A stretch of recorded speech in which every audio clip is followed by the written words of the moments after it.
भाइयों और बहनों, राष्ट्रपति जी ने आपातकाल की घोषणा की है। इससे आतंकित होने का कोई कारण नहीं है।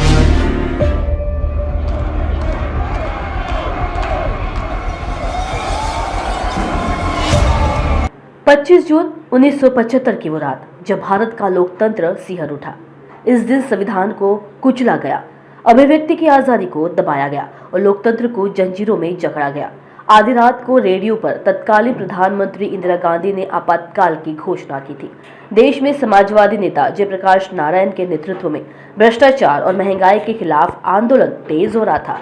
इलाहाबाद हाई कोर्ट ने इंदिरा की लोकसभा सदस्यता को रद्द कर दिया था, जिससे उनकी कुर्सी खतरे में पड़ गई। जयप्रकाश नारायण जैसे नेताओं की आवाज जनता को एकजुट कर रही थी। ऐसे में आपातकाल एक ऐसा हथियार बन गया जिसने लोकतंत्र को बंधक बना लिया। इस तनाव के बीच 25 जून की रात को इंदिरा गांधी ने संविधान के अनुच्छेद 352 के तहत आपातकाल की घोषणा कर दी। यह फैसला बिना कैबिनेट की मंजूरी के रातों रात लिया गया।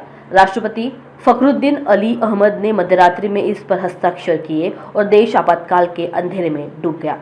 आपातकाल के दौरान नागरिकों के मौलिक अधिकारों का निलंबन कर दिया गया, बोलने की आजादी छीन ली गई, प्रेस पर सेंसरशिप का ताला लग गया, अखबारों में छपने वाली हर खबर को सरकारी सेंसर की मंजूरी लेनी पड़ती थी। कई पत्रकारों को गिरफ्तार किया गया और समाचार पत्रों के दफ्तरों पर ताले जोड़ दिए। लोग सच जानने के लिए तरस गए। उस समय की एक मशहूर कहानी है कि कुछ अखबारों ने सेंसरशिप के विरोध में अपने संपादकीय पन्ने खाली छोड़ दिए। विपक्षी नेताओं जयप्रकाश नारायण, अटल बिहारी वाजपेयी, लालकृष्ण आडवाणी, जॉर्ज फर्नांडिस को रातों रात जेल में कैद कर लिया गया। जेलें इतनी भर गई कि जगह कम पड़ने लगी। पत्रकारों, लेखकों और यहाँ तक कि कलाकारों को भी नहीं बख्शा गया। उस समय की तमाम मशहूर हस्तियों को दमन का शिकार बनना पड़ा और आपातकाल का दंश झेलना पड़ा। गांव-गांव तक आपातकाल की आहट पहुंची। आपातकाल सिर्फ अपराधियों के खिलाफ नहीं बल्कि हर उस आवाज के खिलाफ थी जो सत्ता के सवाल पूछती थी। इंदिरा गांधी के इस तानाशाही रवैये के खिलाफ गली, नुक्कड़, चौक चौराहे पर लोकतंत्र की बहाली के नारे लगाए जाने लगे। 21 महीने तक चले इस आपातकाल का अंत 21 मार्च 1977 को हुआ, जब इंदिरा गांधी ने चुनाव की घोषणा की। शायद उन्हें भरोसा था कि जनता उनके साथ है, लेकिन 1977 की चुनाव में जनता ने कांग्रेस को करारी शिकस्त दी। जनता पार्टी की सरकार बनी। इस जीत में उन लाखों लोगों का योगदान था जिन्होंने जेलों में यातनाएं झेली, सड़कों पर प्रदर्शन किए और अपनी आवाज बुलंद की। जनता ने इंदिरा गांधी की सरकार को सत्ता से बेदखल कर दिया और मोरारजी देसाई के नेतृत्व में जनता पार्टी की सरकार बनी।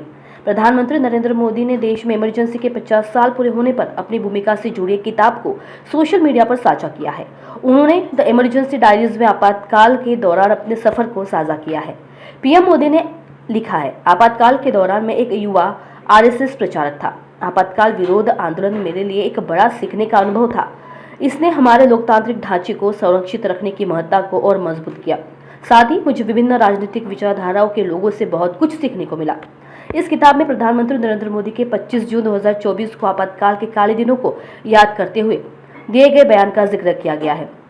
इसमें कहा गया, भारत की नई पीढ़ी को कभी नहीं भूलना चाहिए कि कैसे संविधान को पूरी तरह से नजरअंदाज किया गया, उसे तार-तार किया गया और देश को एक जेल में बदल दिया गया, जहां लोकतंत्र को पूरी तरह कुचल दिया गया। इस किताब में आगे बताया गया, 1970 के दशक के मध्य में जब भारत आपातकाल की लोहे की जंजीरों में जकड़ा था, लोकतंत्र कैद में था। उस समय नरेंद्र मोदी, जो तब एक युवा संघ प्रचारक थे, अन्य प्रमुख नेताओं और कार्यकर्ताओं के साथ इंदिरा गांधी के तानाशाही शासन के खिलाफ खड़े होने वाले नेताओं की पहली पंक्ति में थे। यह पुस्तक भारतीय लोकतंत्र के सबसे अंधेरे दौर के दौरान उनके अनकहे अनुभवों को उजागर करती है। आपातकाल के दौरान पीएम मोदी का सफर सत्तावाद के खिलाफ संघर्ष की एक अनूठी जमीनी कहानी प्रस्तुत करता है। उनकी गुप्त गतिविधियों, खतरों से बाल बाल बचने और लोकतंत्र को बहाल करने की अटूट प्रतिबद्धता को इस किताब में देखा जा सकता है, जो उस डर और दमन के माहौल में उनके कार्यों को दर्शाती है। यह पुस्तक भारत के इतिहास के एक महत्वपूर्ण क्षण को रोशनी में लाती है।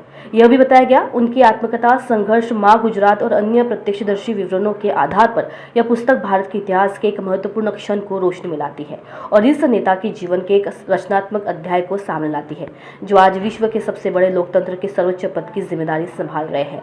यह कहानी है दृढ़ता, चतुराई और संविधान में निहित लोकतांत्रिक आदर्शों व संस्थानों को संरक्षित करने की अटल निष्ठा की।